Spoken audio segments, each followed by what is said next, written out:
Contrairement aux idées reçues, la ligne 14 du métro n'est pas la première ligne de métro automatique. En effet, dès sa jeune création, la RATP met en service en 1951 ce qu'on peut appeler aujourd'hui la grand-mère, c'est le MP51, M pour matériel, P pour pneu, 51 pour son année de naissance. Et c'est un matériel totalement révolutionnaire, c'est le premier métro semi-automatique sur pneus du monde, révolutionnaire pour son aménagement intérieur, des banquettes en sky, des strapontins, l'éclairage fluorescent et puis l'ouverture assistée des portes. Le conducteur qui est présent à bord a ce rôle de surveillance de la voie ferrée et de s'assurer qu'il n'y ait aucun obstacle sur la voie. Cette expérimentation initiée en 1951 s'achève en 1956 et à partir de là, des réflexions sont en cours pour rendre, une dizaine d'années plus tard, la quasi-totalité du réseau que nous connaissons aujourd'hui quasi automatique, avec toujours un conducteur. Le progrès ferroviaire ne s'arrête pas là, la RATP songe déjà au métro de l'an 2000 qui s'appelle Aramis.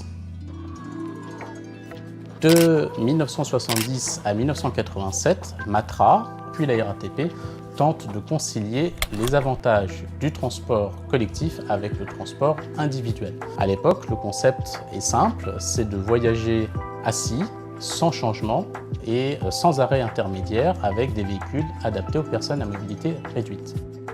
Ce matériel a été testé sur une base d'essai à Paris, sur la Petite Ceinture, dans le 15e arrondissement, et il devait se développer en vue de l'exposition universelle de 1989, qui finalement n'a pas eu lieu et qui a mis un terme à cette expérimentation. Mais aussi, Aramis a été testé à Orly, et c'est là que je vous propose de vous emmener pour un embarquement immédiat.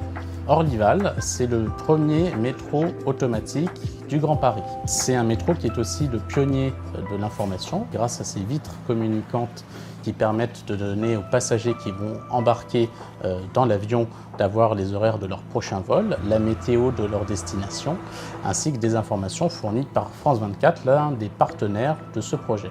L'aéroport d'Orly, à terme, pourrait être l'un des premiers aéroports au monde à être connecté à 3 lignes de métro automatique, Orlyval, la 14, la 18.